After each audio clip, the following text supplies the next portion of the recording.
Now my 15 minutes starts. Okay, so Thank you very much. And let me tell you how beautiful your country, island is. And we've enjoyed a good meal, and I hope you don't go to sleep.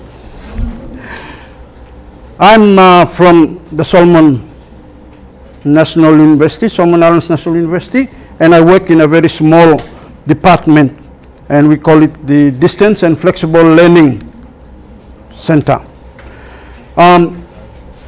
I'm going to just very quickly and very briefly go through what we term as the second chance education model. Now I'm going to focus on education because our country, Solomon Islands, I don't know about the Pacific because I haven't done it enough research, but this is just the beginning, could also be in the same boat. But the second chance, just to say a little bit about the second chance. Now how does this work?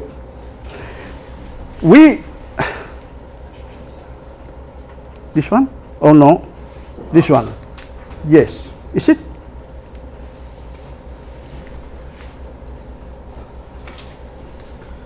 Hey. Normally should be this one. Yeah. Okay. Okay. Here and here. This one. Yeah. All right. Thank you. Technology, not quite well versed in the Solomon set. Pardon me. We have a problem as far as education is concerned in the Solomon Islands, and our problem is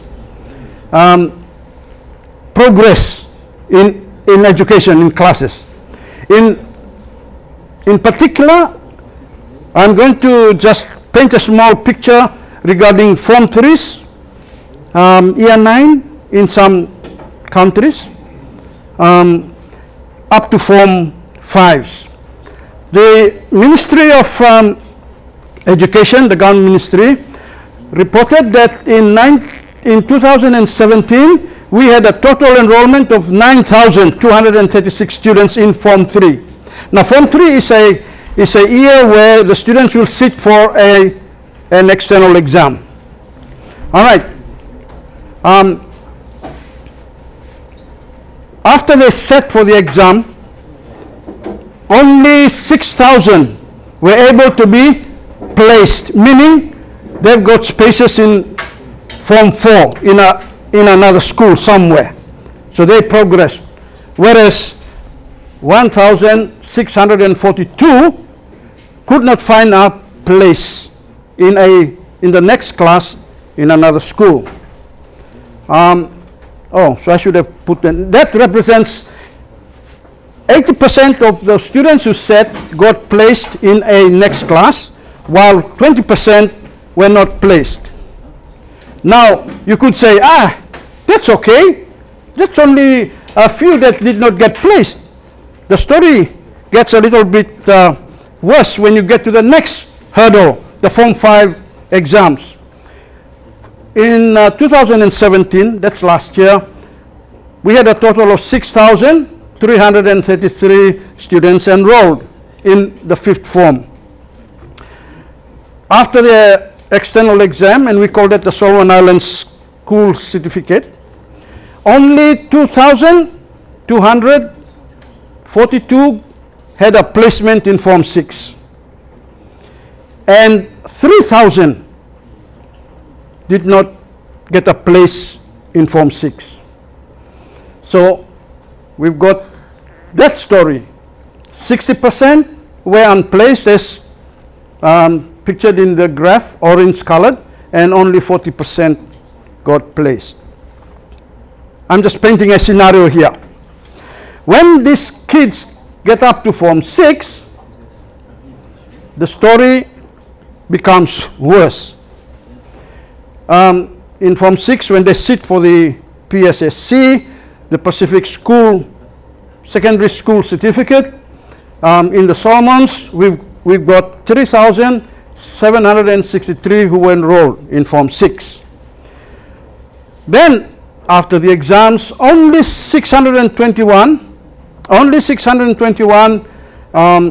were able to cross over into Form 7, while 3,000 were not placed. And so we came up with a problem. What's the problem? Here we are, the Solomon Islands National University, and we asked ourselves, what are we doing in trying to help this progress? We asked around within the university, and we found out that of the 7,000 student applicants from Form 5 who applied to come to the university in Form 5 and Form 6, out of the 7,000, the university can only get 3,000. What happens to the other 4,000? The other 4,000 got little notes which said, sorry, we don't have enough space here for you, or sorry, your grades are just too low. You did not make the grades. So we got thinking, and we did a survey, a small survey. That survey is what I want to try and share with you, the findings that we took from that survey, and then maybe what we try to do to respond to this need. And so in our survey, we got around to some of the students who did not get past Form 3 or who did not pass the Form 5s, and we started asking them questions. And the questions are, this just like the questions that I'm going to share you are just some of the questions, not all. But we said, are you interested in returning to school to complete your secondary school diploma?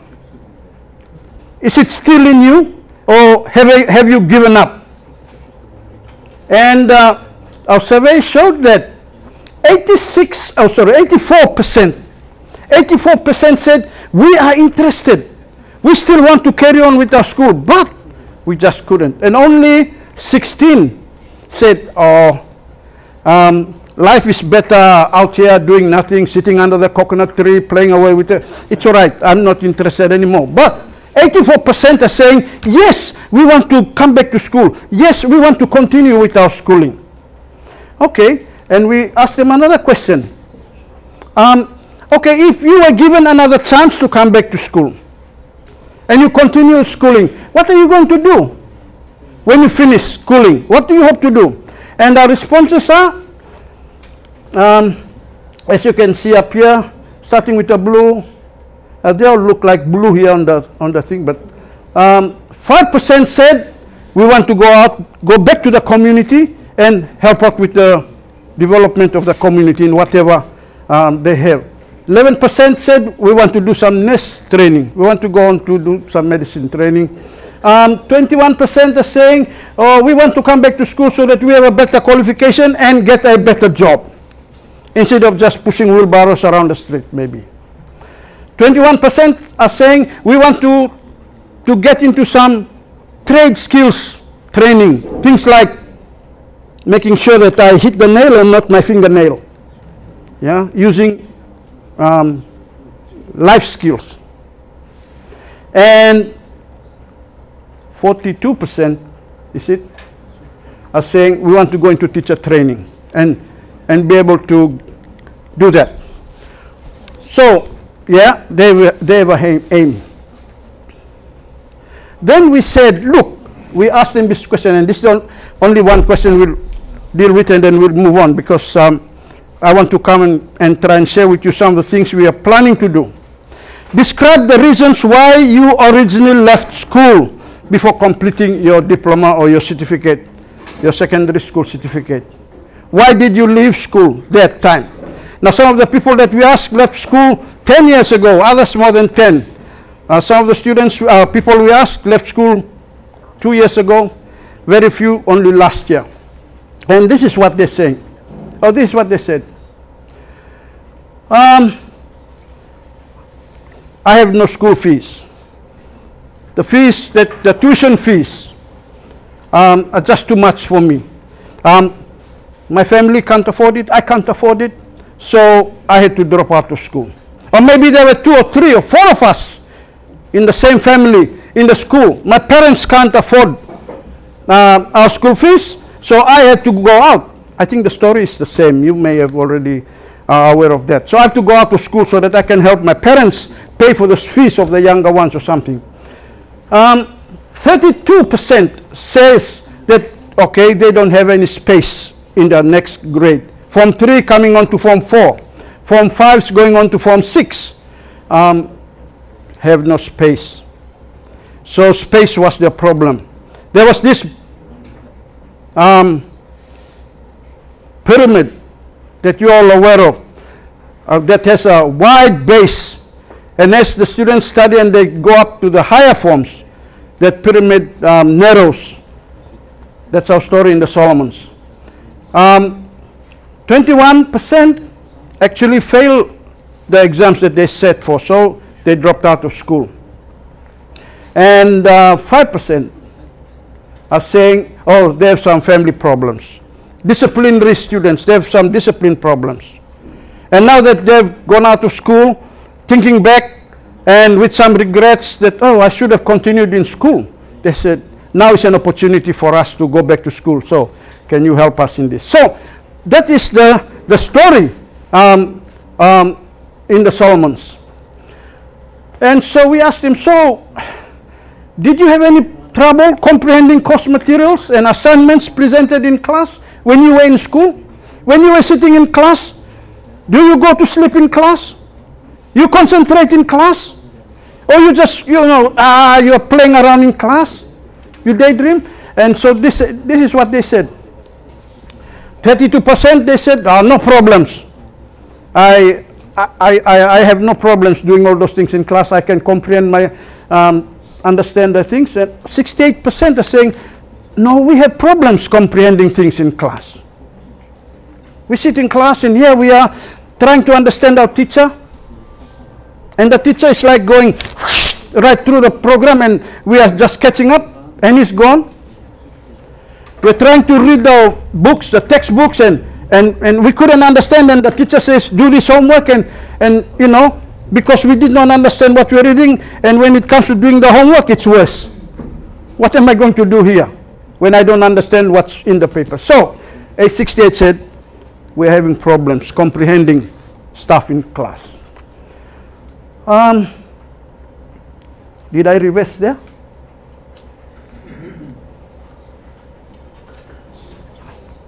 Let me try. No. Continue. We asked them another question. When you were attending class, did you have trouble studying or staying focused during, I don't know where the traditional school classes come from. Some typing must have got wrong in there. And this is their responses. All right? Of reasons why they have problems comprehending things in class. They're saying no problem studying. Some of them are under peer pressure, too much disturbances. Some of the kids are staying with other families and trying to go to school. When they come back home, they've got these household duties to do, and because they are from other families, they are the ones that get picked on to do the job, and the children of the family are just go out and play. There are too many other activities that they are involved in. Teachers in the classes don't teach well, and some of the languages that they use in the books and during the teaching is a little bit hard for them to understand. All right, maybe just a word on that one. In the Solomons, we have a literacy problem, and they said that the literacy level of the Solomon Islands is a little bit down. It could be right on the bottom of the Pacific Islands. So those are the problems that some of these kids have.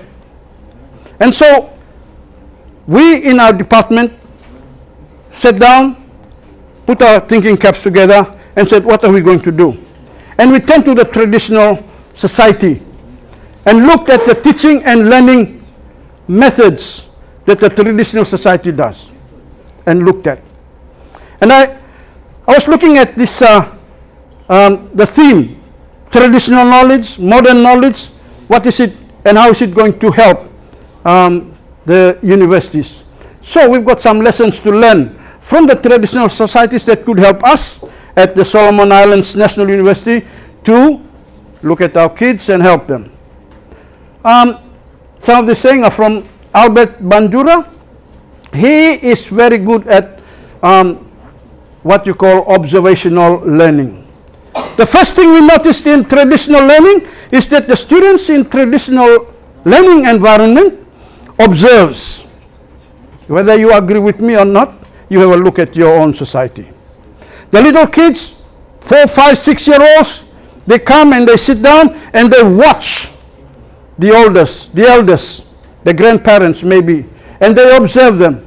And Bandura said observational learning is learning that occurs through observing the behavior of others.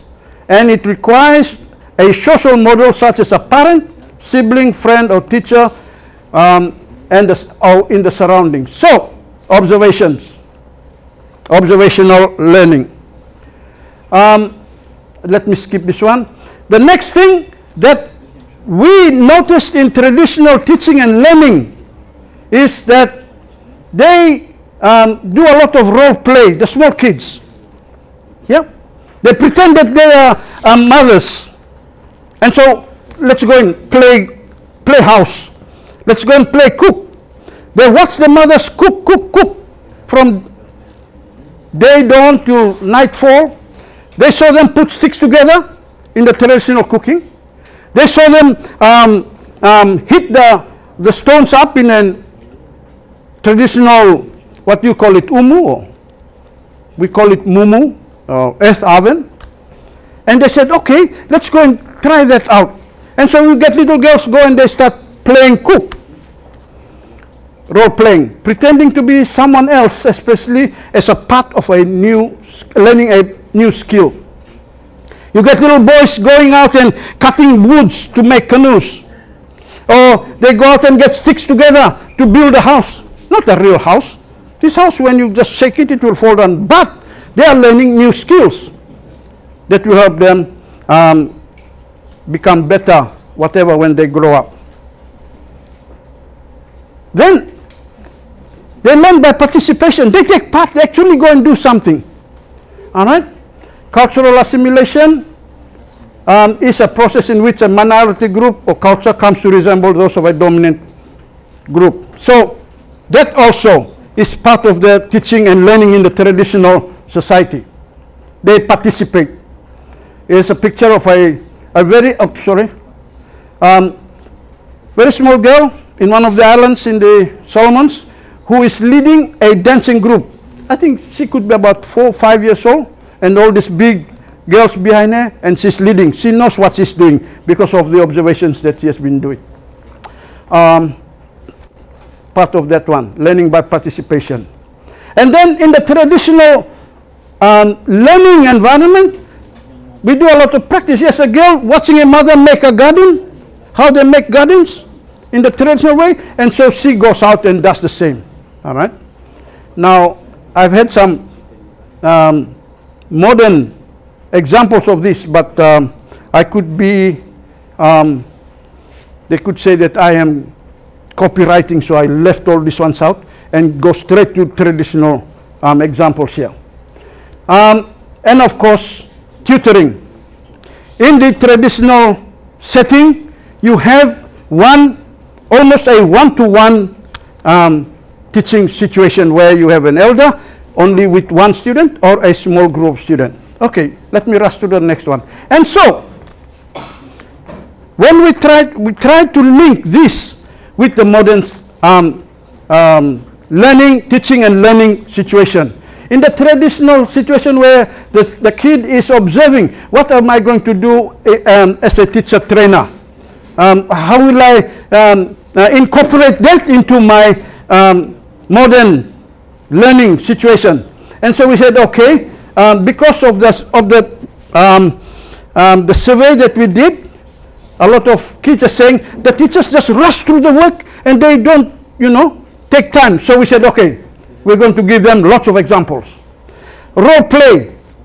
How are we going to do that role play? And so we're saying, okay, let the students now follow the examples and do a lot of activities and practice them. And then they participate. We want to encourage active learning situations.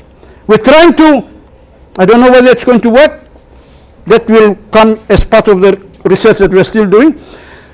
Let us try and marry the traditional methods of teaching and learning with the modern methods.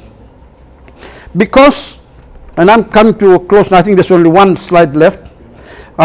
Because what we're saying is this, that there is an objective which the traditional learning and teaching situation tries to bring out of the students. Last night I was watching this TV, TNTV, and I noticed exactly what I was going to present today. There's this old man trying to explain to these younger people these ocean-going canoes that they practice here in Polynesia. And so here we see that, oh, traditional learning methods seems to have a purpose. Whereas, you know, in the traditional learning method, the kid, when he grows up, must learn to work with the environment. The kid must learn to survive in the environment. If he doesn't know how to make a garden, that's just finished. Where is he going to get his food from? If he's going to, if he's not going to learn how to build a house, he's finished, no shelter. But we noticed in the modern system, when the kid comes up to Form 3, when the kid comes up to Form 3, come up to Form 5, and he cannot perform in the changing world of socio-economic development, in the political development, and he cannot get past Form 3 or Form 5, the message is, finish. You're good for nothing. You can't pass this exam. You are a failure. That's the exit door, go out. You with me? And so the kid goes out and he cannot survive in that situation. He's not equipped with skills to help him get through the modern system. But with the traditional system, yes. And so what we try to do there is that, okay, let's come up with the second chance education system and see if it can work. And this is what we try to do with the second chance. We have a preparatory community study certificate group that comes in after they finish Form 3. Where are we? There we are. They come in there, they're Form 3s and 5s who cannot get past that one. Form 3s and 5 exams. And from there, we give them some basic assistance so that they can go on to do certificate courses. They'll be equipped with enough knowledge and skills to do the certificate courses, and then also from there they can exit and go back to the community with some knowledge and understanding to help out in the community. They can also move on to doing Form 6. I better go faster because you know, time is catching up. They can go on to Form 6 and upgrade on one of the units that they failed, and then they can go on to doing a diploma degree course either at SINU, SINU is Solomon Islands National University, or they can opt to go and do a certificate course. They can also exit from Form 6 and go back to the community because it is a community study certificate. They can exit from the certificate courses and go and do some teaching somewhere or some entrepreneurship, tourism, go and run the tourism, manage a business. Or they can go on from the certificate and go on to doing the diploma degree course, and then they can exit. What we are saying here is that in giving a second chance to these children, we are going to come up with course materials that are simpler to understand. We are going to give them many activities to engage their thinking. We are going to make the class groups smaller, about 20 to 1 tutor, 20 students, and we give them a chance, and we give them what we call a learning pathway. A learning pathway in the sense that they know exactly where they go from when they come into this to programs. And I hope that after they go through this one, we've started last month. We started last month with the first group of students that are going to come into this, and therefore our research hasn't completed yet. We are going to try and see at this point what's going to come out here. What's going to come out here? What's going to come out at the other exit points? Are they going to be better than the others or not? Thank you very much. This is where my presentation ends. Okay, so thanks for your presentation. That was, I would say, full of energy. So it's a very strong message for everyone about how to do the university